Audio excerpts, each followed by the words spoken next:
လူတွေဟာအသင်းဖွဲ့နဲ့နေကြတာဖြစ်တယ်တဦးတယောက်တည်းနေကြတာမဟုတ်ဘူးအနည်းဆုံးအသင်းဖွဲ့ဟာမိသားစုပဲဖြစ်တယ်မိသားစုဒါအသေးဆုံးအဖွဲ့အစည်းပေါ့သဘာဝအဖွဲ့အစည်းတစ်ခုအိမ်တိုင်းမှာမိသားစုဆိုတာရှိကြတယ်အမေဖေရှိတယ်သားသမီးရှိတယ်ပထမအမေဖေကနေပြီးတော့နှစ်ဦးဖွဲ့စည်းလိုက်ရနေပြီးတော့သားသမီးညီကိုမောင်နှမမြေမြင့်စွာတွေဖြစ်လာတယ်ဒါလည်းလူအဖွဲ့အစည်းပဲ family လို့ခေါ်တဲ့မိသားစုတစ်ခုဟာအသေးဆုံးလူအဖွဲ့အစည်းလို့ပြောအဲ့ဒီလူအဖွဲ့အစည်းတွေဟာစုလိုက်တဲ့အခါကျတော့ငါးအိမ်တစုဆယ်အိမ်တစုဖြစ်သွားတဲ့အခါငါးအိမ်ပေါင်းပြီးတော့ငါးအိမ်စုဆယ်အိမ်ပေါင်းပြန်တော့ဆယ်အိမ်စု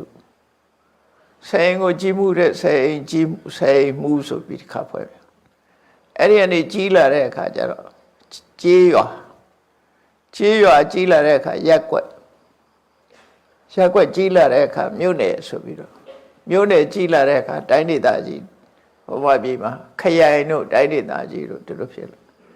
ဒါတွေအလုံးကလူအဖွဲ့အစည်းပဲအဲ့ဒီလူအဖွဲ့အစည်းတွေကနေပြီးတော့နောက်ဆုံးမှတိုင်းပြည်တစ်ပြည်အဆင့်ထိအောင်ရောက်သွားကြတယ်မိသားစုဆိုတဲ့အသေးဆုံးလူအဖွဲ့အစည်းကနေစပြီးတော့အချင်းချင်းညီညွတ်ပါမှစိတ်ချမ်းသာကိုယ်ချမ်းသာနဲ့ကြီးပွားတိုးတက်မှုလုပ်နိုင်ကြတာဖြစ်တယ်အချင်းချင်းမညီညွတ်ဘူးဆိုလို့ရှိရင်တော့မိသားစုအတွင်းမှာပဲစိတ်ဓာတ်တွေစိတ်ဝမ်းတွေကွဲပြားပြီးတော့ပြဿနာတွေတက်လာတာထို့တူပဲရက်ကွက်အတွင်းမြို့နယ်အတွင်းခရိုင်အတွင်းတိုင်းဒေသကြီးအတွင်းတနိုင်ငံအတွင်းမှာဆိုလို့ရှိရင်လည်းပဲမညီညွတ်ကြဘူးဆိုလို့ရှိရင်စိတ်ဝမ်းတွေကွဲပြားကြပြီပြဿနာတွေမျိုးစုံဖြစ်မှာဒါကြောင့်မြတ်စွာဘုရားကသမက္ကနံတပောတုခောဆိုသမက္ခဆိုတာစိတ်တုကိုယ်တုဘယ်ကိစ္စပဲလုံးလို့စိတ်တုကိုယ်တုအကယ်၍နာနာဆန္ဒတယောက်နဲ့တယောက်စိတ်ဆန္ဒချင်းမတူတောင်မှပဲဥဒိကျက်တစ်ခုထားပြီးတော့စိတ်ဆန္ဒတူအောင်ကြိုးစားပြီးတော့ဥဒိကျက်တစ်ခုစုပေါင်းပြီးတော့လုပ်တဲ့အလေးထားအောင်မြင်ကြီးပွားခြင်းရဲ့အကြောင်းဖြစ်တယ်ဆိုတာအဲ့လိုမဟုတ်ဘဲနဲ့တူနဲ့တူငင်းခုန်လုပ်နေမယ်ဆိုလို့ရှိရင်တော့ဘယ်သူဒုက္ခရောက်တော့ဆိုဒီကွဲပြားနေတဲ့လူဖွဲ့စည်းဟာဒုက္ခရောက်မဲ့ဖွဲ့စည်းဖြစ်သွားတယ်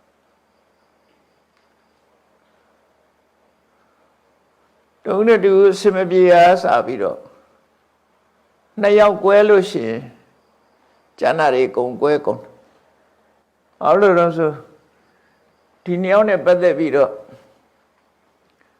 သူ့ဘက်ကိုယ့်ဘက်ဆိုပြီးလူဆိုတာဆန္ဒတွေ့ရတွေကုန်ပေါင်းကုန်ကြတယ်ပေါင်းကုန်သည့်အတွက်ကြောင့်ကွဲပြဲမှုဟာ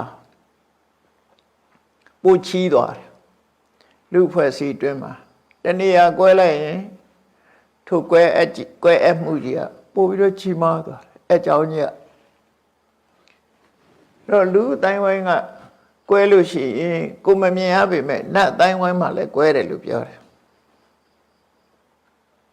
ဘာလို့လို့ဆိုသူကိုယ်ွယ်တဲ့နတ်နဲ့ကိုယ်ွယ်တဲ့နတ်ကမတူဘူးဆိုရင်ဒီလူကကိုယ်ွယ်တဲ့နတ်ဟိုလူကကိုယ်ွယ်တဲ့နတ်ကလည်းပဲသူ့လူသူအားပေးမှာပဲနတ်လောကလည်းကွဲပြားတယ်လို့သူဆိုတော့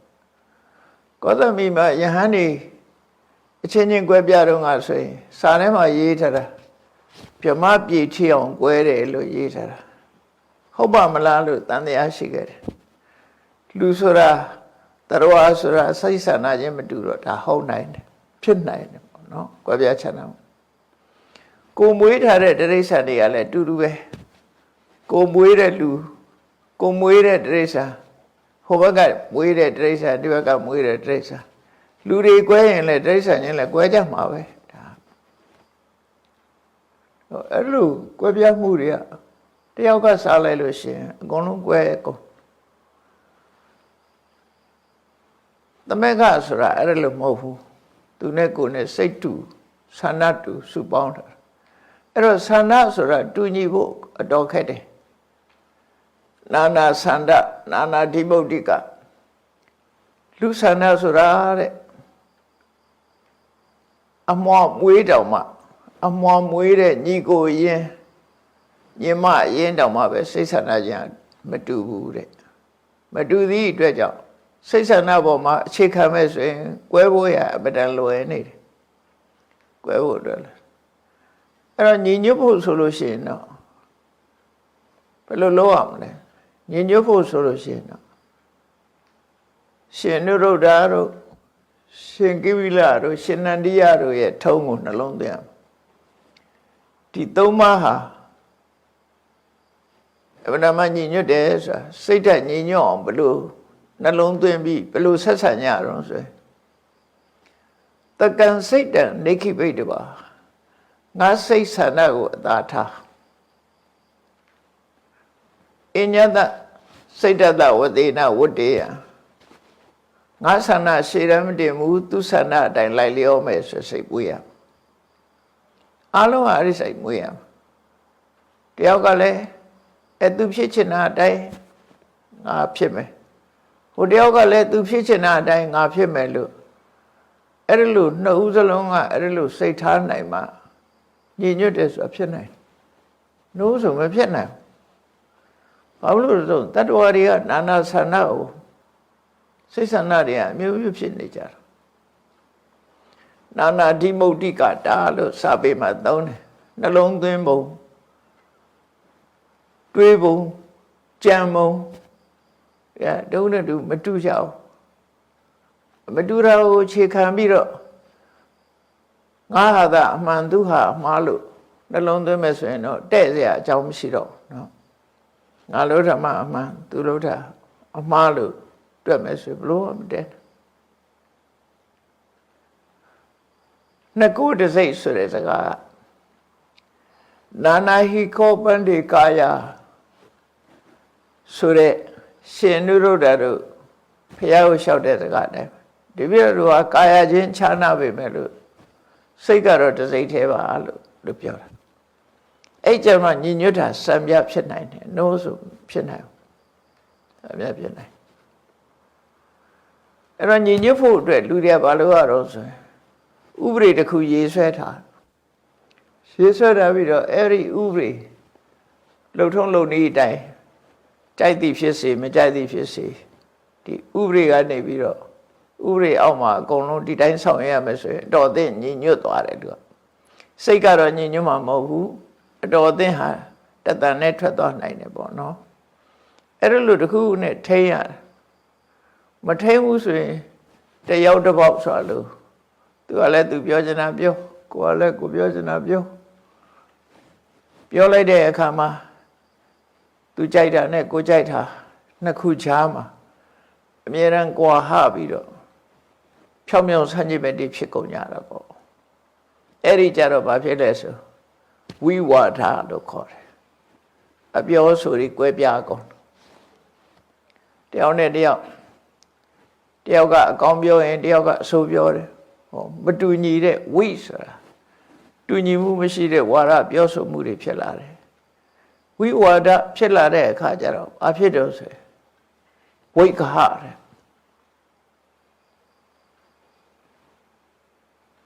ကိုကြိုက်တာသူကြိုက်တာဆိုတဲ့အယူဆတွေကကွဲပြားလာတယ်ဗန္ဒနာကိုကြိုက်တဲ့ပုံမှာမူတည်ပြီးကိုမကြိုက်တာနဲ့ပတ်သက်ပြီးဝေဖန်ကြတယ်ပြစ်တင်ကြတယ်ဆွေးနွေးတိုင်ပင်ကြတယ်ဆိုစာပေမှာအဲ့ဒီစကားလုံးလေးတွေသုံးတယ်ဗန္ဒနာဆိုတာညင်ညခုံည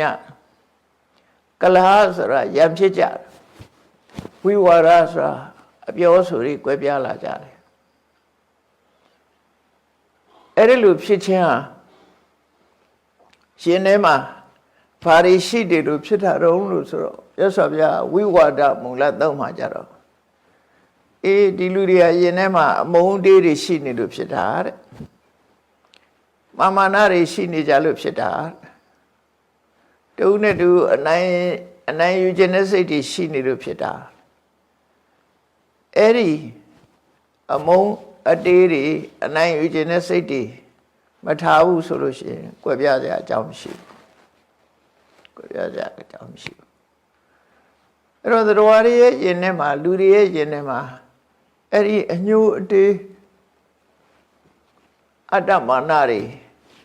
လွှမ်းမိုးနေတာဆိုတော့ညင်ညွတ်ဖို့ဆိုတာတော်တော်ခဲနေညင်ညွတ်ဖို့ဆိုတော့မညင်ညွတ်လို့ရှိရင်လည်းသူတလူငါတမင်းဖြစ်ပြီးတော့တုံးတူကွဲပြားခြားနာပြီးနောက်ဆုံးဟာလူအဖွဲ့အစည်းကြီးကပျက်စီးသွားတာဝေဒာလီပြည်မှာဆိုလို့ရှိရင်ဝေဒာလီကလိတ်ဆွေမင်းတွေဟာလွန်ညင်ညွတ်တယ်သူတို့က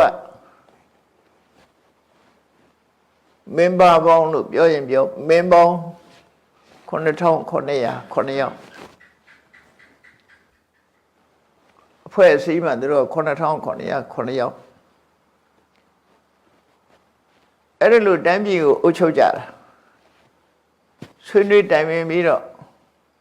စီဝေးထိုင်ပြီးဆွေးနွေးတယ်ပြီးမူချမှတ်ပြီးတော့သတ်မှတ်ပြီးတော့လုပ်ကြတယ်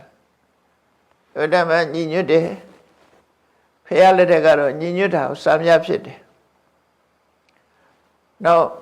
မြတ်စွာဘုရားတက်တော့80အရွယ်ဖြစ်တဲ့အခါမှာအဲ့ဒီညီညွတ်ရေးကြီးကပြိုကွဲသွားလို့ဝေဒာလီပြည်ကြီးကဖြိုခွဲခံလိုက်ရတယ်ဖြိုခွဲခံလိုက်ရတယ်နောက်ဆုံးမှာဝတ္တကာရဆိုတဲ့အဇာတတရဲ့အမတ်ကြီးက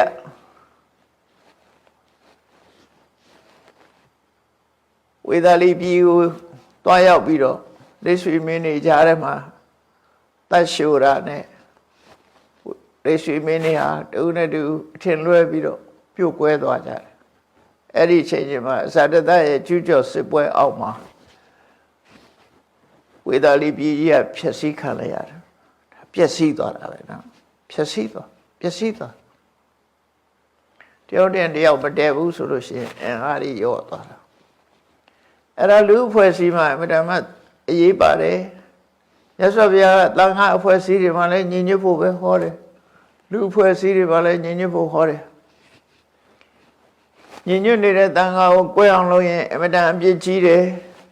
ကွဲနေတဲ့သံဃာကိုစိတ်ဆက်ပြီးညီညွတ်အောင်လုပ်ရင်အမှန်တမ်းကြီးမားတဲ့ကုသိုလ်ဖြစ်တယ်လို့ဘုရားကိုယ်တိုင်ကလည်းဟောခဲ့ပူတယ်ညီညွတ်ရေးကိုအဓိကထားဘာလို့ဆိုဝိနည်းထဲမှာဆိုရင်သမဂောဟိတံဃောတမ္မောရမာနောအာယုရမာနောဆိုတာဧကုတ်တိသောဖာတုဝေဟရတိစကားလေးပါတယ်သမဂတန်ဃာညီညွတ်နေတဲ့တန်ဃာသည်ညီညွတ်တယ်ဆိုတာဘာလို့သမဂောဟိတံဃောတမ္မောရမာနာတဖွဲ့ရီလို့ပေါင်းဆက်ထားတယ်တမ္မောရဆိုတာအတူတကွဝါမြောက်တယ်လို့ပြောတယ်တတိယပြည့်ပြောရင်တမ္မောရဆိုတာရောနှောပေါင်းဆက်ထားတဲ့သဘောလူဖွဲ့စည်းဟာမတူညီတဲ့အရာတွေကိုရောနှောပေါင်းဆက်ထားလိုက်တာဥပမာမဲ့ဘယ်လိုထီအောင်ရောနှောပေါင်းဆက်တာတော့ဆိုရင်လွှမ်းနိုးနဲ့ရေရောလိုက်လို့ရှိရင်ဒါရည်ဒါနွားနှုတ်လို့ခွဲဖို့ခက်သွားတယ်ပေါ့ပေါင်းဆက်သွားစီနဲ့ရည်ကြတော့အဲ့လိုပေါင်းလို့မရဘူးလေစီနဲ့ရည်ရောမွေလဲစီရစီပဲရည်ရည်ပဲပေါင်းလို့မရဘူးအနွားနှုတ်နဲ့ရည်ကြတော့ပေါင်းလို့ရတယ်ဒါမှမဟုတ်နွားနှုတ်ကိုရည်ရောရောင်းကြတာပေါ့စီတဲ့တော့ရည်ရောရောင်းလို့မရဘူးပေါင်းလို့မရလို့အဲ့ဒါလို့ပေါင်းဆက်လို့ရတဲ့နွားနှုတ်နဲ့ရေလူဖွဲ့စည်းတယ်မှာရောသွားတယ်အဲ့ဒါကိုတမ္မောရမာနအတူတကွရောနှောပေါင်းဆက်ထားတယ်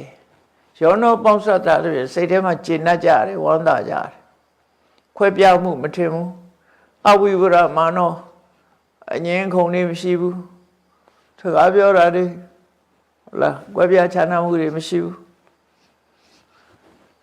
ဧကုတ်တေသောတတန်နဲ့ထွက်တယ်ဖအဲ့ဒီလိုဖြစ်လို့ရှိရင်ဘာဖြစ်လဲဖတုဟောတိချမ်းသာတယ်ဆိုတာကြီးပွားတိုးတက်တယ်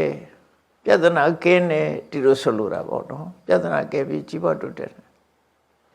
အဲ့တော့ညီညွတ်နေတဲ့လူအတိုင်းဝိုင်းကဘယ်လိုလုပ်ဆိုရင်ညီညွတ်နေလို့ရှိရင်တမ္မက်ကညီညွတ်နေကြတဲ့လူတွေဟာတမ္မောရမာနာယောနောပေါင်းဆက်ထားသဖြင့်အညမညာတယောက်နဲ့တယောက်ပိယစက္ခုဟိချစ်သောမျက်လုံးတို့ဖြင့်မေတ္တာမျက်လုံးနေနဲ့ကြည်တယ်အဲ့တော့တူနဲ့တူညီညွတ်နေလို့ရှိရင်အကြည့်တာကမတူတော့ဘူးမျက်စောင်းထိုးကြည့်တာမရှိဘူးတူနဲ့တူကခင်မင်နဲ့မျက်လုံးနဲ့ကြည့်ကြတယ်မေတ္တာမျက်လုံးနဲ့ကြည့်တယ်အဲ့ဒါကိုပိယစက္ခုလို့ခေါ်တယ်ချစ်သောမျက်လုံးပြုံးသောမျက်နှာနဲ့ဆက်ဆံကြတယ်ပေါ့နော်အဝိဝရမနာအငင်းခုံမလုပ်ကြလို့ရှိရင်အမှန်မှအေးချမ်းနေတဲ့လူအတိုင်းဝိုင်းမှာဒီလိုဆိုတာငင်းညခုံညပြီဆိုလို့ရှိရင်ဟိုနာကစီကနေဒီနာကစီကနေထုတ်ဆွဲဓာဆွဲနောက်ဆုံးကျတော့ရံပွဲတွေဖြစ်လာရံပွဲတွေဖြစ်ရိုက်ကြနှက်ကြဆူကြပူကြနဲ့အဲ့တော့လူညီညွတ်ရေးကြီးကပျက်စီးသွားပြီဆိုရင်ဒီလူအတိုင်းဝိုင်းကြီးဟာပြိုကွဲသွားနိုင်တယ်ဒါကိုဆွလို့တာပေါ့နော်အဲ့တော့ညီညွတ်ဖို့မြတ်စွာဘုရားကိုယ်တိုင်ကသမဂ္ဂနဲ့တဘောတုခောညီညွတ်သောလူအဖွဲ့အစည်းတို့ရဲ့လောက်ကင်ဆောင်ရွက်မှုနေထိုင်ကြင်ကြံမှုဟာသူခောအလုံးအစဉ်ပြေဖို့အတွက်ဖြစ်တယ်သူဆိုလိုက်ပေါ့အစဉ်ပြေဖို့အတွက်ဖြစ်တယ်ဒါကြောင့်မို့ညီညွတ်ဖို့အတွက်မြတ်စွာဘုရားအမြဲတမ်းဟောတယ်ယဟန်တွေကိုသတိပေးတဲ့အခါမှာဝိဝါဒံပယတော်ဒိဋ္ဌဝါတယောက်နဲ့တယောက်အပြောဆိုတွေတိုက်ဆိုင်မှုမရှိဘဲနဲ့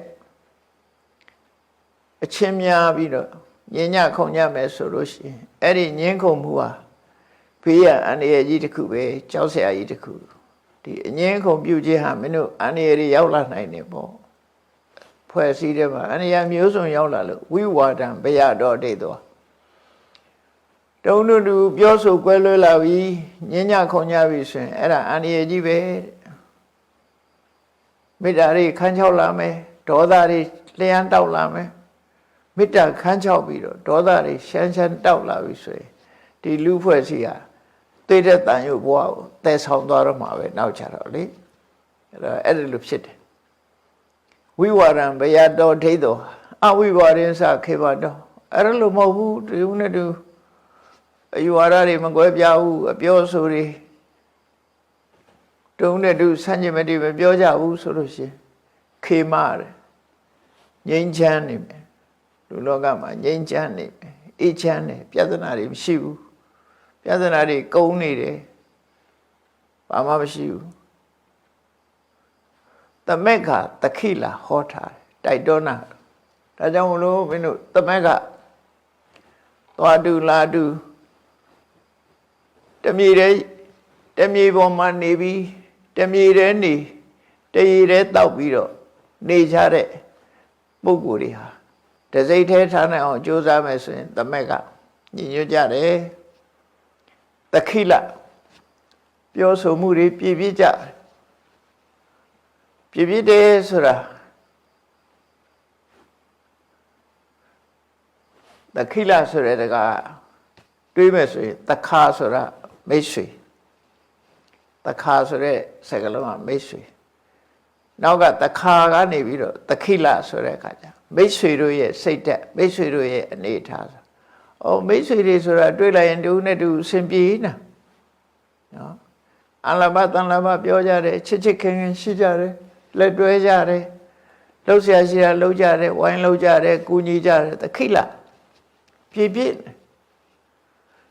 အဲ့လိုမိတ်ဆွေတွေရဲ့အနေအထားမျိုးဖြစ်အောင်နေကြလို့မြတ်စွာဘုရားတိုက်တွန်းသမက်ကတခိလဟောထဧတဗုဒ္ဓဒုတ္တသတိဒါဗုဒ္ဓတွေရဲ့အဆုံးအမပဲညင်ညွတ်ကြလို့ဆိုပြီးတော့ဟောတာအဲ့တော့နဲ့ပတ်သက်ပြီးတော့မညီညွတ်ရင်ဘာဖြစ်နိုင်သလဲ တခါတော့ကပိလဝကတ်တာကွေမင်းနေနဲ့ကောလိယဒေသကတာကွေမင်းနေဟာကောလိယတွေဟာအမျိုးတော်ကြတယ်သူတို့အဖေမျိုးနဲ့အမေမျိုးပေါင်းဆက်ထားခုပဲအမျိုးဒီပဲအမျိုးတာကိယနဲ့ကောလိယနှစ်ခုကြားမှာရောဟိနီဆက်မြစ်ငယ်မြစ်ကလေးတစ်ခုစီးဆင်းနေတယ်အဲ့ဒီမြစ်ရေကိုရလို့မှုနဲ့ပတ်သက်ပြီးတော့ရှည်အငင်းပွားတဲ့ပြဿနာပေါ်လာတယ်ဖះလက်ထက်ကအဲ့ဒီလိုပေါ်လာတဲ့အခါမြတ်စွာဘုရားကိုယ်တိုင်သွားရောက်ပြီးတော့ဆွေတွေမျိုးတွေကိုဖြောင်းပြပြီးပြောတာညီညွတ်ဖို့မညီညွတ်ရင်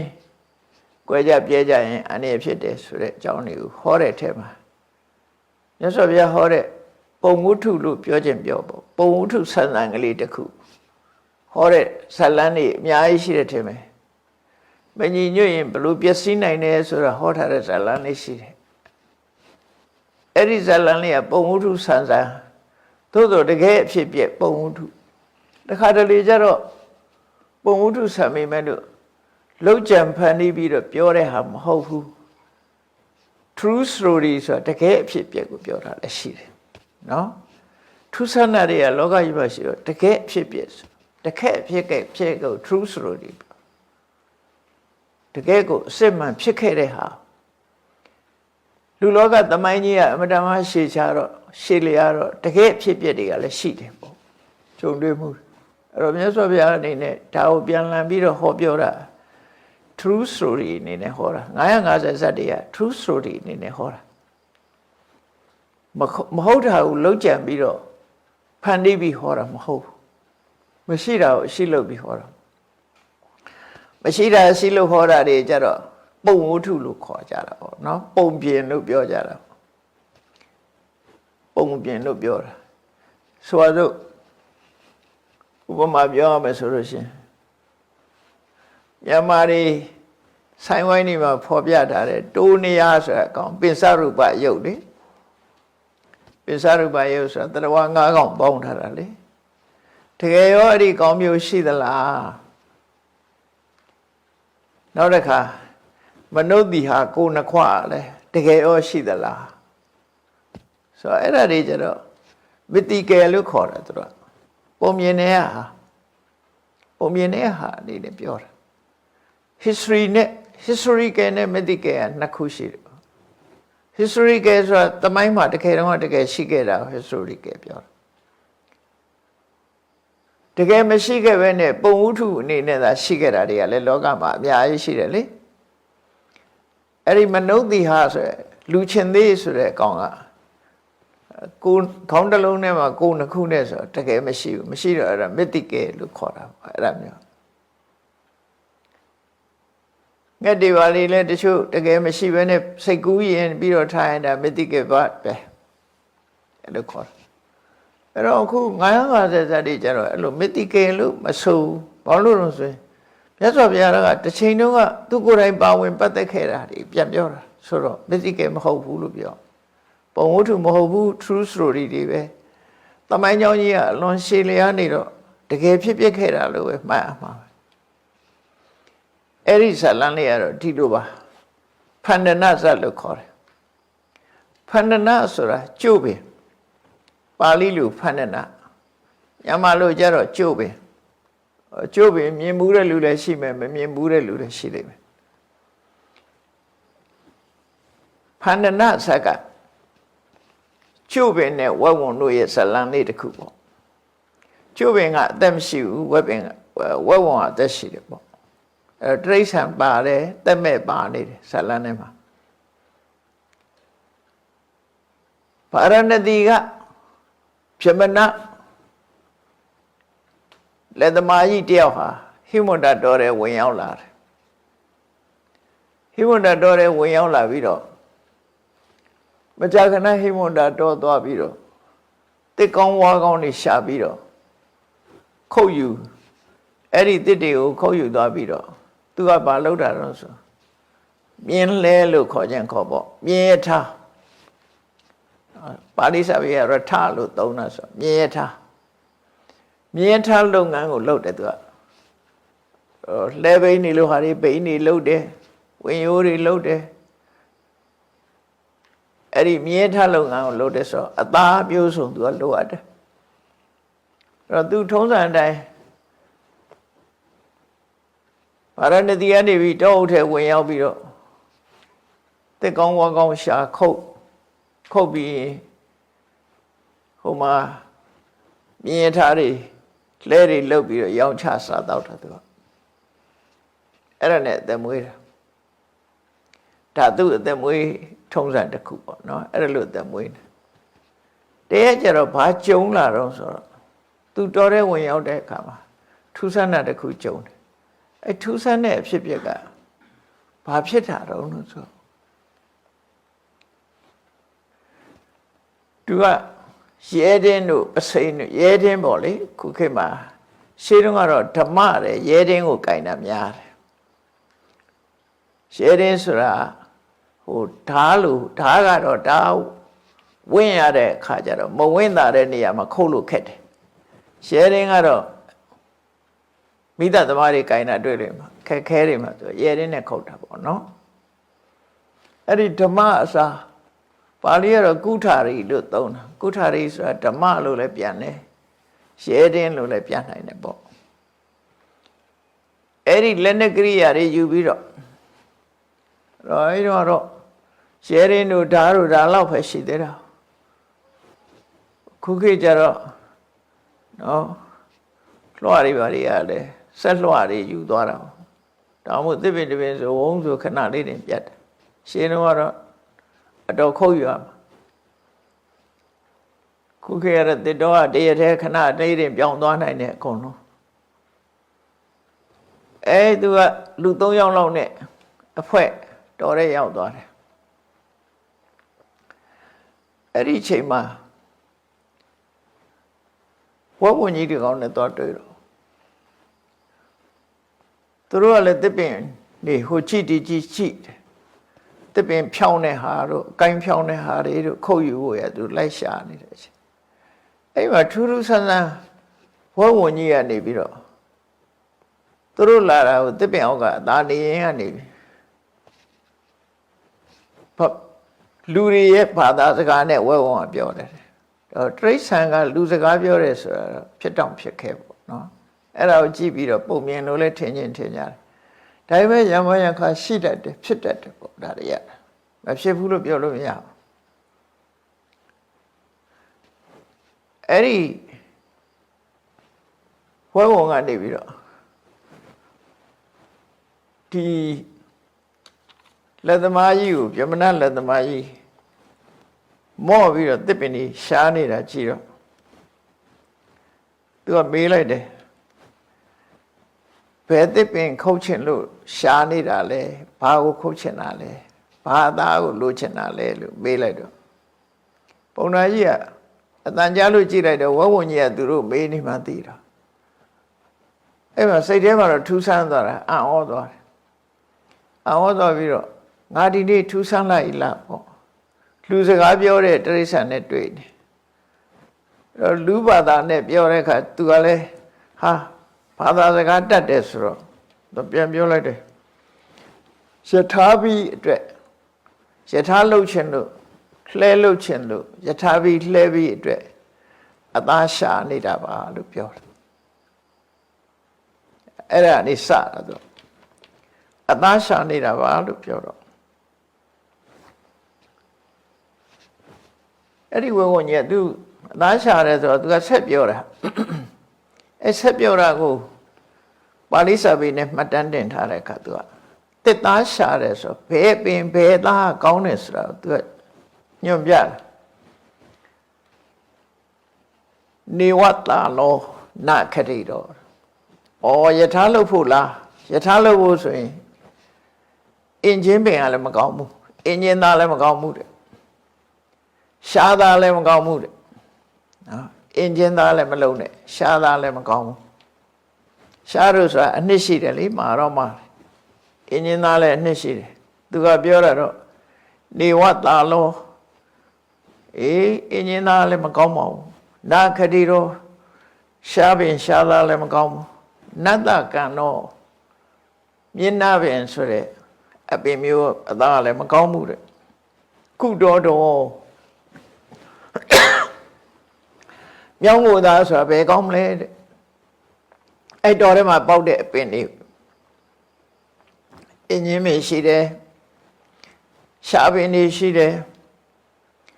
မျက်နှာပင်တွေရှိတယ်နောက်မြောင်းကိုပင်တွေရှိတယ်အဲ့ဒါတွေကိုသူကကြည့်ပြီးတော့အဲ့ဒီပင်တွေရဲ့အသားတွေကမကောင်းပါဘူးတဲ့ရုပ်ခောစဖဏနောနာမတန္တာရုံနေမိယတံလာဒီသုံးတဲ့နဲ့အသားတော့အလွန်ခိုင်ပြီးတော့အလွန်ကောင်းတဲ့အသားတော့ကျုပ်ပင်ကအသားပဲဖြစ်ပါတယ်အဲ့နောက်မှလည်းကျုပ်ပင်ကြီးရှိတယ်အဲ့ကျုပ်ပင်အောင်ကနေသူပြောတာလက်သမားဆရာကြီးစိတ်ကူးမလို့နဲ့စိတ်ကူးမလွဲနဲ့ကျုပ်ပင်သားဟာအကောင်းဆုံးပဲခမရနှုတ်ချင်တဲ့ယထာအတွက်ကျုပ်ပင်သားအကောင်းတယ်ဘာဖြစ်လို့သူကကျုပ်ပင်ကိုဝက်ဝံပြောတာတော့ဆိုမကြခင်ကသူကကျုပ်ပင်အောင်မှာအိတ်နော်ကျုပ်ပင်အောင်အိတ်နေတဲ့အချိန်မှာတောဆိုတာတခါလေကနေတိုးတယ်လေတိုးလိုက်တော့ကျုပ်ပင်ကအကိုင်း6ကလေးတွေကသူလေတိုးလို့ကြပြီးတော့အိပ်ပျော်နေတဲ့ဝဲဝံကြီးရဲ့ပခုံးပေါ်နည်းနည်းကြီးတဲ့ကျုပ်ပင်ကိုင်းကြီးကကြလိုက်တော့ဖြုတ်ခနဲ့ဆိုလန့်ပြီးတော့နာလဲနာသွားတယ်နည်းနည်းနာသွားတယ်ကျုပ်ပင်ကိုင်းကသူ့ပေါ်ကြလိုက်တဲ့အခါလန့်ဖြန်းပြီးတော့ထပြေးတယ်ထပြေးတော့သူစိတ်ကလည်းဆိုးသွားတယ်ငါအိတ်နေတာငါပေါ်မှာဒီကိုင်းချမလား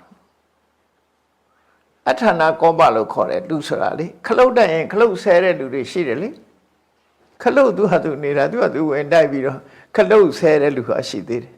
ဒါရှိတယ်သဘာဝငယ်တော့ရွာဘက်မှာဆိုကြားဘူးတယ်လူကြီးတယောက်ကစိတ်ဆိုးတယ်စိတ်တူတယ်သူကတလန်းလုံးလေကိုကျိုးဆွဲပြီးတော့တက်လာခဲ့တာရေးစမ်းမှာရွာနာရောက်တဲ့အခါမှာလေလေးကဖြူဖြူတိုက်လာတော့အဲ့ကြတော့မှရွက်လွန့်ကဲခုမှတိုက်စမ်းกว่าမင်းတိုက်တော့ငါလွန့်သွားမယ်ဆိုရွာရောက်ရဲ့တန်းနဲ့လေမဆိုင်ဘဲနဲ့ဟိုးအထက်ထီအောင်တိုက်သွားရွာကျော်ရွက်လွန့်ဆိုတာအဲ့ဒါပြောတာစိတ်တူတာစိတ်ဆိုးတာစိတ်ဆိုးပြီးခုမှတိုက်ရမလားလို့ဆိုလေကိုစိတ်တူတာအဲ့ဒါကိုအထာနာကောပလို့ခေါ်တယ်အထာနာကောပဆိုတာစိတ်မတူရမယ့်ကိစ္စတွေမှာစိတ်တူတာလူဆိုတာအဲ့တိုင်ပဲနော်ခလုတ်တိုက်ရင်ခလုတ်ကိုခြေထောက်နဲ့ခတ်ပစ်တာတို့လှုပ်တဲ့လူတွေရှိတယ်စိတ်တူတယ်လို့အဲ့ဒီခုနကရွာကျော်ရတဲ့လူကြီးပဲသူကမန္တတေပါတွေဆောက်တဲ့ထဲမှာသူလှုပ်တဲ့အခါမန္တကံမလို့လှုပ်လိုက်လေပွေရတိုက်လိုက်ဆိုတော့စိတ်ဆိုးပြီးတော့လေကိုဓာတ်နဲ့ရန်တာလဲသူပဲဒါတကယ်ပဲသူလှုပ်တာအဲ့တော့လောကကြီးမှာ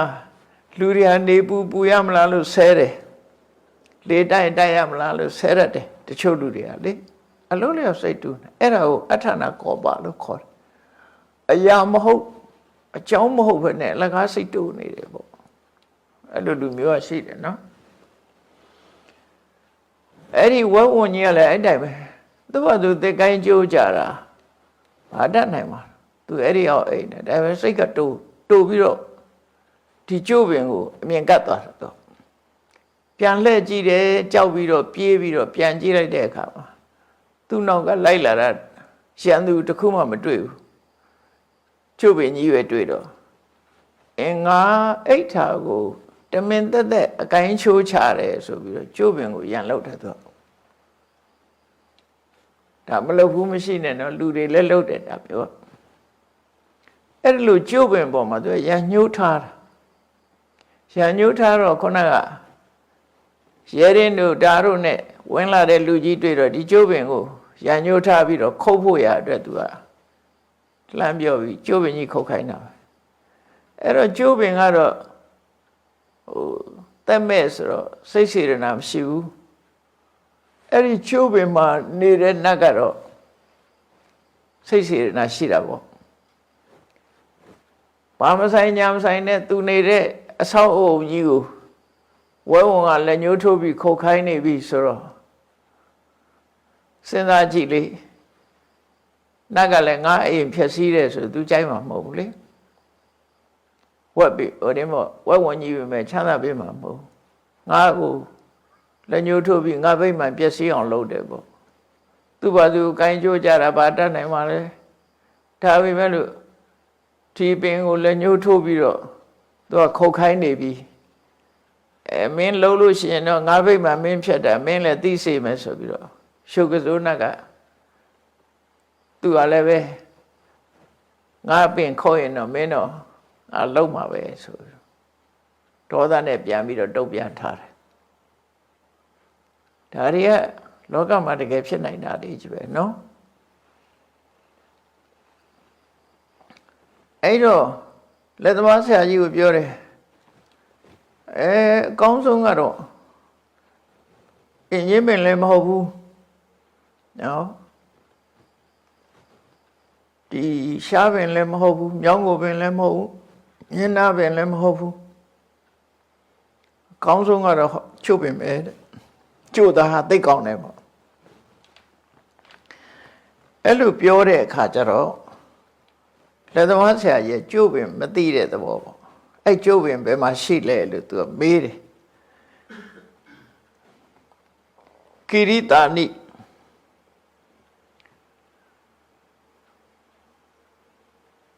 ကိရိတာနေတပတ္တာနိခန္နောဝပနတာကိရိတောပုထောမေတမ္မအခါဟိကထံဇာနေမှုယထာဇာနေမှုဖဏ္ဏနံလက်တော်ဆရာကြီးကျိုးပင်ဆိုတာကအရွက်ကဘယ်လိုပုံစံရှိသလဲတဲ့သူ့ရဲ့ပင်စီကဘယ်လိုပုံစံရှိသလဲတဲ့နော်ကျိုးပင်ကိုမမြင်ဘူးလို့မြင်ဘူးတောင်မှပဲကျိုးပင်အကြောင်းကိုပြောပြစမှာကျိုးပင်ဆိုတာဘယ်လိုဟာဆိုပြောပြစမှာပြောတော့ဝဝညက်ပြောတယ်ယတတခပလံပန္တိကျိုးပင်ဆိုတာဗျာတဲ့အကိုင်းတွေကတွဲလေးအောက်ကျနေတယ်ညွတ်ကျနေတယ်ကျိုးပင်ဆိုတာတချို့ပင်တွေကလေအောက်တွဲကြတယ်လေတချို့ပင်တွေကအထက်ကားတက်တယ်လေခြားပါးနာတို့ဘာလို့ကြက်ထက်တက်ကော့နေတာရှိတယ်အောက်တွဲကြနေတဲ့ပင်ကလည်းရှိတယ်သူမျိုးနဲ့သူပဲပေါ့အကျိုးပင်ဆိုတာအကိုင်းတွေကအောက်တွဲကြနေတာနယ်သာလန်နိုင်ငံရှောက်တုံးကအဲ့တော်ကြီးထဲမှာသုတ်တန်ကြီးတစ်ခုရှိတယ်အဲ့သုတ်တန်ဆိုရင်တသက်ရဲ့သူတို့လှုပ်ထားတာဆိုအဲ့သုတ်တန်နာရောက်တဲ့အခါကျတော့တစ်ပင်ကြီးတွေကဆွေဖားလားချထားတဲ့ပုံစံကြီးအကိုင်းကြီးတွေကလဲပြီးတော့အောက်မှာနေတာရုံလေးတွေကအဲ့ဒီအောက်မှာနေကြတာတကယ်ထူးဆန်းတဲ့အဲ့တစ်ပင်မြင်မှုတယ်တကယ်မြင်ခဲ့တာလူလှုပ်ထားတာမဟုတ်လူရဲ့စပင်ကိုဖားလားချထားသလိုပဲအပေါ်အကိုင်းတွေကအောက်ကနေကွေးပြီးတော့မြေကြီးကိုသွားတိုက်တယ်ဒီဗမာပြည်မှာလဲဟိုအတော့ကအရွက်လဲပင်နေရှိတယ်လေတရုတ်တယ်လို့လဲခေါ်ကြတယ်ရွက်ကားပင်ရှိတယ်အောက်ကိုရွက်တွေလဲကျနေတဲ့ပင်ရှိတယ်အဲ့ဒီသစ်ပင်ကြီးတွေကတကယ်စပင်ဖားရချထားတဲ့ပုံစံကြီးတွေပင်ဒီပင်ကြီးတွေဘာပဲလို့ဆို weeping tree လို့ခေါ်တယ်တဲ့ငိုးနေတော့သစ်ပင်များလို့ဆိုပြီးတော့အဲ့ခေါ်တယ်ထူးထူးဆန်းဆန်းပဲနော်တုတ်တန်နဲ့တော့ကိုက်နေတာ weeping tree တဲ့အဲ့မှာတွေ့ရတယ်ထူးဆန်းအဲ့ဒီလိုသစ်ပင်ရဲ့ပုံသဏ္ဍာန်ကိုပြောပြတာကျုပ်ပင်ဆိုတာတဲ့သူ့ရဲ့အရွက်ကအောက်တွဲလေးကျနေတယ်တဲ့ပြီးတော့အဲ့ဒီအရွက်ကိုဆွဲခိုလည်းပဲမကျိုးဘူးတဲ့တော့တယ်မဆက်ဘူးပေါ့ဟိုမှာလို့ကြတော့ကျိုးတချို့ကိုင်းကြတော့မကိုင်းလိုက်နဲ့ကျိုးဆက်ဥပမာမကြီးပင်တို့ဆိုကိုင်းသေးသေးလေးလည်းကိစ္စပြုလူခိုစီမကျိုးတချို့ကကြကျိုးကြတယ်အကိုင်းကြီးတောင်ကျိုးကြတယ်မကျိုးဆက်ဘူးပေါ့အဲကျိုးပင်ဟာအကိုင်းကလည်းမကျိုးဆက်ဘူးတဲ့အဲ့ဒီအပင်မျိုးသောရုခောဖဏ္ဏနောနာမယတမူလေအဟံထိတော်တယ်ကျွန်ုပ်ရနေတဲ့တစ်ပင် အဲ့ဒီတစ်ပင်မှာကျွန်တော်ရက်နေတာအဲ့ဒါကျုပ်ပင်ပေါ်တဲ့သူရက်နေတဲ့အဲ့ဒီအပင်အောက်မှာသူရက်နေတာတဲ့ကျုပ်ပင်ဆိုတာဒီပင်ပဲလို့ပြလိုက်တယ်အရဏံစက္ကနာဘိနံဣတာနေမိရထသသသဗ္ဗတတိကမ္မနိယောအယံဟိတတိဖန္နနောဒီကျုပ်ပင်သားဟာနော်ဘီးလို့တဲ့အခါထောက်တန်နေလုံးမလားဘီးရဲ့အကွတ်လုံးမလားယထာရဲ့ယထာသံဆိုတဲ့အချောင်းအနေနဲ့သုံးမလားအကွတ်အနေနဲ့သုံးမလားယထာတစ်စင်းလုံးအတွက်တော့အမှန်တန်သုံးလို့ကောင်းတဲ့အသားဖြစ်ပါတယ်လို့ဘုရားဝန်ကြီးကအဲ့ဒါလို့ပြောလိုက်တယ်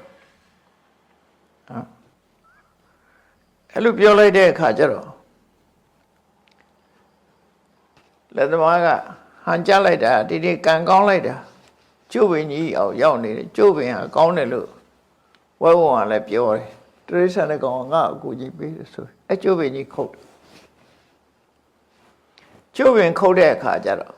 ကျုပ်ပင်ခုတ်ပြီးတော့နေတဲ့အချိန်လေးမှာ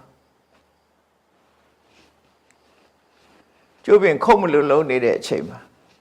ကျုပ်ပင်ဆောင်နတ်ကဘွားကနဲ့ခီးသွားရအောင်ဆောင်ပြီးတော့သူတို့နောက်ကနေလူတယောက်တော်တယ်ဖြတ်လာတဲ့ပုံစံမျိုးနဲ့ပြလိုက်တယ်ခြေတံကြားလို့ကြည့်လိုက်တဲ့အခါကျတော့ခီးသွားယောက်ျားခမရဘာလုပ်တာဘာလုပ်မလို့လဲဆိုတော့ဒီယထာအတွက်ကျတို့ကျုပ်ပင်ကြီးခုတ်ဖို့စဉ်းစားနေတာလို့ဆိုတော့အဲ့ဒီယထာမှာပို့ပြီးတော့ခိုင်ငါအောင်ဒီယထာလှုပ်တဲ့အခါမှာနေမိဆိုတဲ့ဘေးရဲ့အကုတ်အနေနဲ့အကောင်းဆုံးထဲ့ခြင်းတယ်မော်လားတဲ့အကောင်းဆုံးထဲ့ခြင်းဝက်ဝန်ရေဟာအကောင်းဆုံးပဲတဲ့ဒါပြဝန်ရေဟာအကောင်းဆုံးပဲတဲ့ခင်ဗျာအဲ့ဒါခင်ဗျာယထာဒီဟုတ်ပြီကျုပ်ပင်သားအကောင်းတယ်တဲ့မဆိုးဘူးတဲ့ကျုပ်ပင်သားအကောင်းတယ်ဒါပေမဲ့လို့အဲ့ဒီကျုပ်ပင်နဲ့နှုတ်ထဲယထာဘီကိုအကွတ်နဲ့ပြင်မကနေကွတ်ဖို့ရာအတွက်ကချီနှောင်မို့ရာအတွက်ကတော့ဟောဒီဝဲဝင်ရဲ့လေပင်သားဟာအကောင်းဆုံးပဲအရေးဟာအကောင်းဆုံးပဲတို့သူကလည်းဒါခုခေတ်ဆိုဂျင်းထဲလိုက်တာပေါ့နော်သူတစ်ပင်ခုတ်မှာဆိုတော့အဲ့ဒီဝဲဝင်မှာတေးအောင်လုပ်တာသူတစ်ပင်ဝဲဝင်မှာအဲ့လိုပြောလိုက်တော့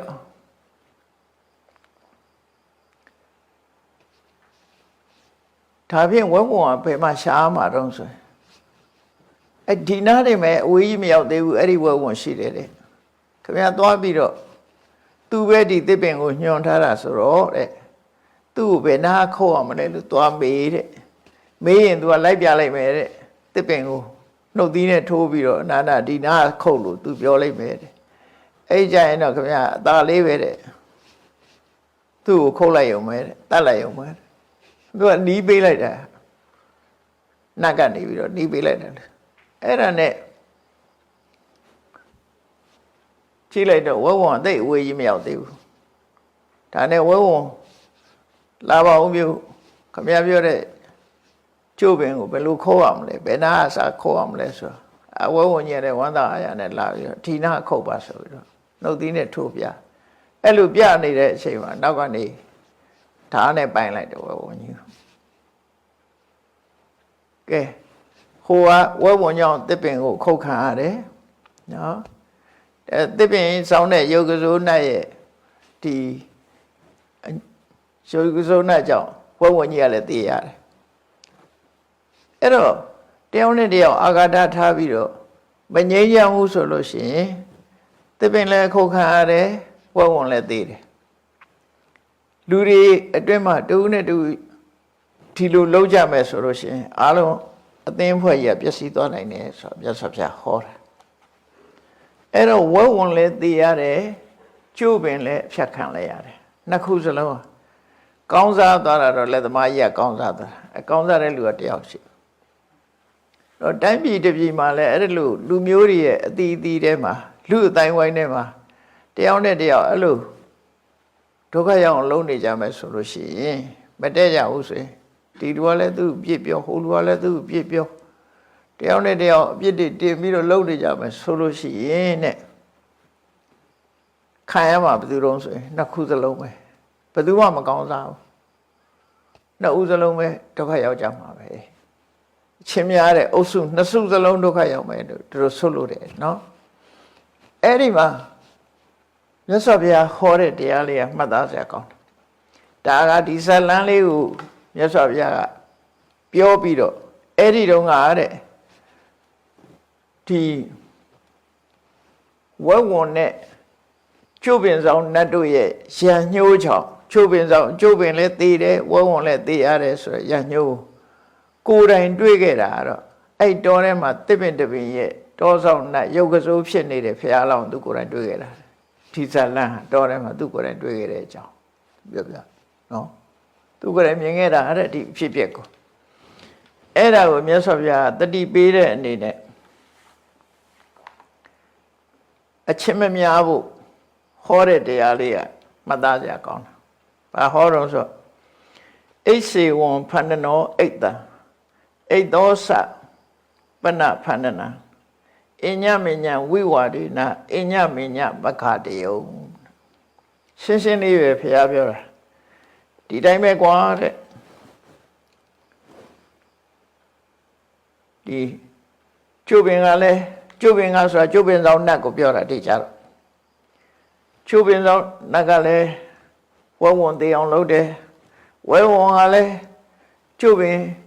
ပြိုလဲအောင်ကြိုးစားခဲ့တယ်အညမညဝိဝါဒိနတယောက်နဲ့တယောက်အစင်မပြေကြတဲ့အခါမှာအညမညမဂတယုံချင်းချင်းဖြည့်ဆည်းကြတာပေါ့နော်ကျုပ်ပင်ဆောင်ကကျုပ်ပင်ဆောင်နတ်ကလည်းကျုပ်ပင်ဆုံးရှုံးသွားတယ်ဝဲဝန်လည်းအသက်ဆုံးရှုံးသွားတယ်နှစ်ဦးစလုံးကဘယ်သူမှအများမရဘူးဆုံးရှုံးသွားတယ်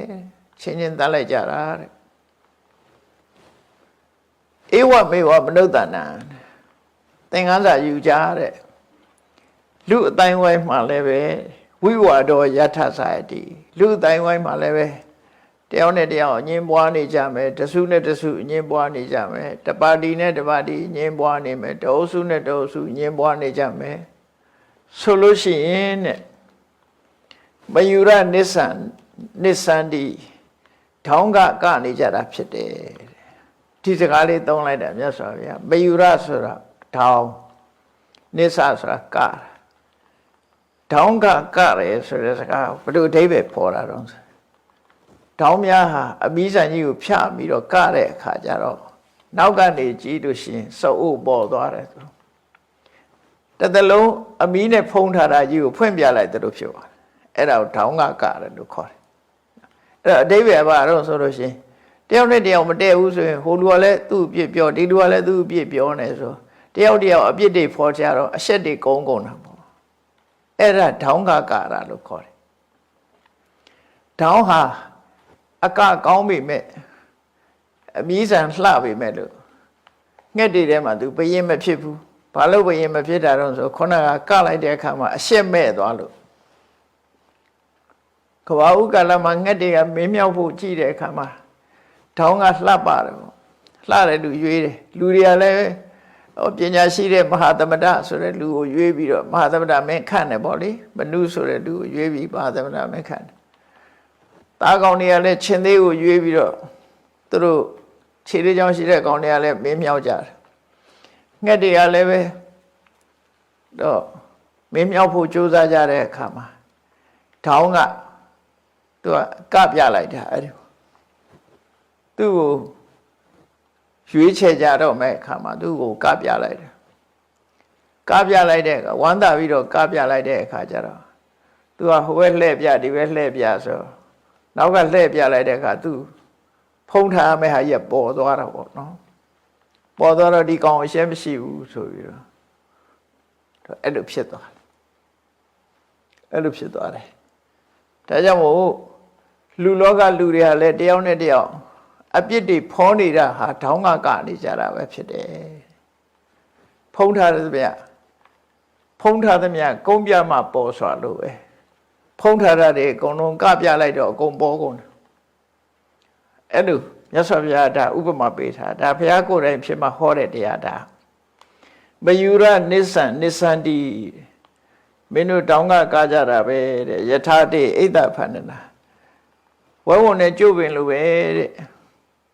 ဒါတောင်းကကပြီးသူ့ပြည့်ကိုပြည့်အဲ့လိုဖော်ထုတ်ပြီးနှုတ်စလုံးပျက်စီးသွားမှာပဲခုံပြက်သွားကြမယ်ဆိုပြီးတော့မြတ်စွာဘုရားကဆုံးမစကားနောက်ကဘာပြောတော့တံဝဝရမိဖတ်တံဝမင်းတို့ကငါရှင်းရှင်းလေးပြောမယ်တဲ့မင်းတို့မှာရဝံတိဋ္ဌသမဂမခုစီဝေးမိတဲ့ပုဂ္ဂိုလ်တွေအားလုံးမင်းတို့ကောင်းခြင်းမင်္ဂလာတွေဖြစ်ပါစေကောင်းခြင်းမင်္ဂလာတွေမင်းတို့ဖြစ်ပါစေတမ္မောတထမာဝိဝေတထမင်းတို့တယောက်နဲ့တယောက်စီလုံးကြပါတဲ့မာဝိဝေတထအငြင်းမပွားကြပါနဲ့ဒါဖះဆုံးမလိုက်တဲ့စကားပဲเนาะအားလုံးစီဝေးတက်ရောက်လာတဲ့ပုဂ္ဂိုလ်တွေအားလုံးနဲ့ကောင်းခြင်းမင်္ဂလာတွေဖြစ်ကြပါစေမင်းတို့ဘယ်တော့မှစီလုံးကြပါဘယ်တော့မှအငြင်းမပွားကြပါနဲ့ဘယ်တော့မှကျုပ်ပင်နဲ့ဝဲဝံလို့မဖြစ်ကြပါစေနဲ့ဒီဆက်လန်းလို့နှုတ်စလုံးပြတ်တာမျိုးမဖြစ်ပါစေနဲ့ဒါတိတိပေးပြီးတော့ဟောကြားလိုက်တာသာမေခိမေဝသိခေထဗုဒ္ဓေဟေတံပတံတိတံနောက်ဆုံးတိုက်တွန်းတဲ့စကားလေးကတော့သာမေခိဟေဝသိခေထမင်းတို့ညီညွတ်ဖို့ညီညွတ်နေနိုင်မဲ့နီလန်းညီညွတ်တဲ့စိတ်ဓာတ်တွေကိုသာလဲသင်ယူကြပါတဲ့မှတ်ယူကြပါသာမေခိမေဝညီညွတ်ရေးစိတ်ဓာတ်တွေကိုသာလဲသိခေတမှတ်သားသင်ယူထားကြပါဘယ်လိုလုံးမှညီညွတ်မယ်ဆိုတာတွေကိုအလုံးသင်ယူပြီးတော့ရင်းထဲမှာမှတ်ထားကြပါဗုဒ္ဓဟေတံပတန်နေတာအဲ့ဒါလို့ညီညွတ်တာဟာဖះစုစုကညီညွတ်ခြင်းကိုချီးမွမ်းကြပါတယ်ဘာဖြစ်လို့တော့ဆိုကောင်းကျိုးချမ်းသာတွေကညီညွတ်မှရနိုင်တာမညီညွတ်ရင်ပျက်စီးတာအဲ့တော့လူလောကကြီးမပျက်စီးဖို့အတွက်ညီညွတ်ကြပါညီညွတ်မှသာလျှင်ကောင်းစားနိုင်ပါတယ်လို့သူတော်ကောင်းတွေကချီးမွမ်းကြတယ်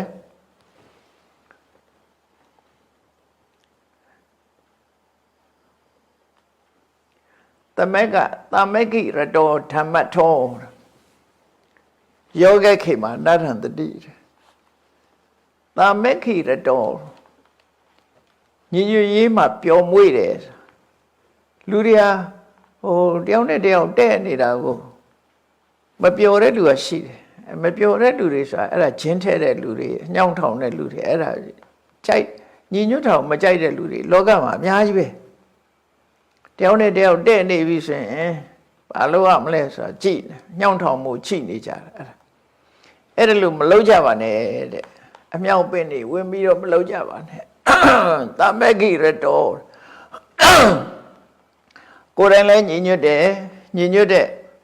သူများကိုလည်းညီညွတ်အောင်လုပ်တယ်ညီညွတ်ရေးမှသာပြုံမွေးတဲ့ပုဂ္ဂိုလ်မျိုးဖြစ်ပြီးတော့ဓမ္မထောတကယ်ဓမ္မလမ်းကြောင်းအတိုင်းကျင့်သုံးနေထိုင်မဲ့ဆိုရင်တဲ့ဆိုလိုတာညီညွတ်တဲ့လူအတိုင်းဝိုင်းမှာတရားတော်မှာကျင့်ကြံကြိုးကိုအထုံးမဲ့ဆိုရင်ယောဂခေမနတထံတတိဘဝမှာချီနှောင်ထားတတ်တဲ့ကိရိတာတရားတွေမှာကိရိတာတရားတွေကြောင့်ကိုယ်ဘဝမပျက်စီးဘူးတန်တရားထဲမှာမနေမြုပ်နိုင်ဘူးနိဗ္ဗာန်ကိုမျက်မှောက်ပြုနိုင်တယ်လို့ဆိုလိုတယ်အဲ့တော့လူတွေကဘဝမှာဖြစ်နေတာအနှောင်ဖွဲ့တွေနဲ့နေကြတာလေကိုယ့်ကိုလွတ်လပ်တယ်လို့သာထင်နေတာလူတွေကိုနှောင်ဖွဲ့ထားတဲ့နှောင်ကြိုးကရင်ထဲမှာပဲရှိတာလေသွားမှမသွားနိုင်တာခွဲမှမခွဲနိုင်တာခဏပဲပြီးရင်ပြန်ရောက်သွားပြီ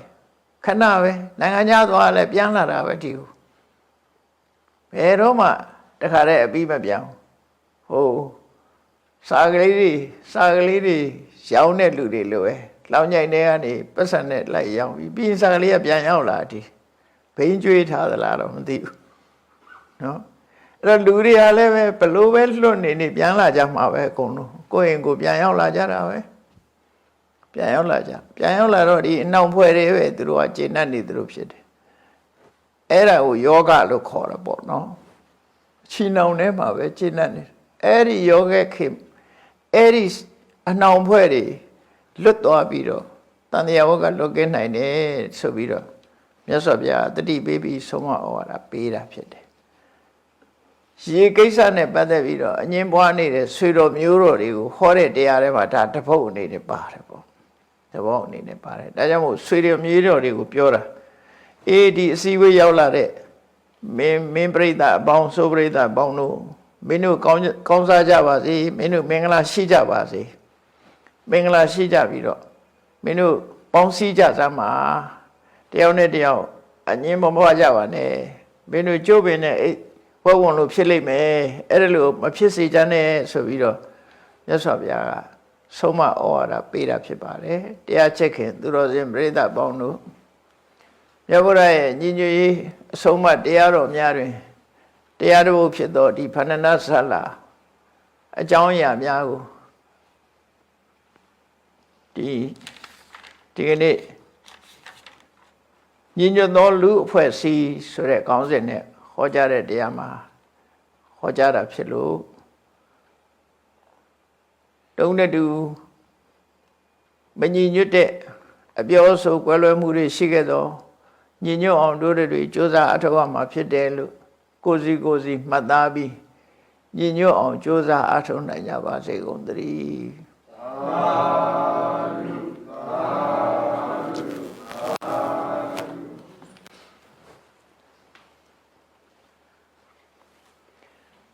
ရှိတဲ့ချောင်းအရှင်ဖေယဖေယတပည့်တော်တို့သည်ဓမ္မအတိညာရရှိမှသာလင်နိဗ္ဗာန်ချမ်းသာကိုမျက်မှောက်ပြုနိုင်ပါသောကြောင့်ဓမ္မအတိညာရရှိစေရန်ရှိတန်ကြလျက်ဓမ္မသဘင်ဆင်ကျင်ပါပြုလုပ်ကြ၍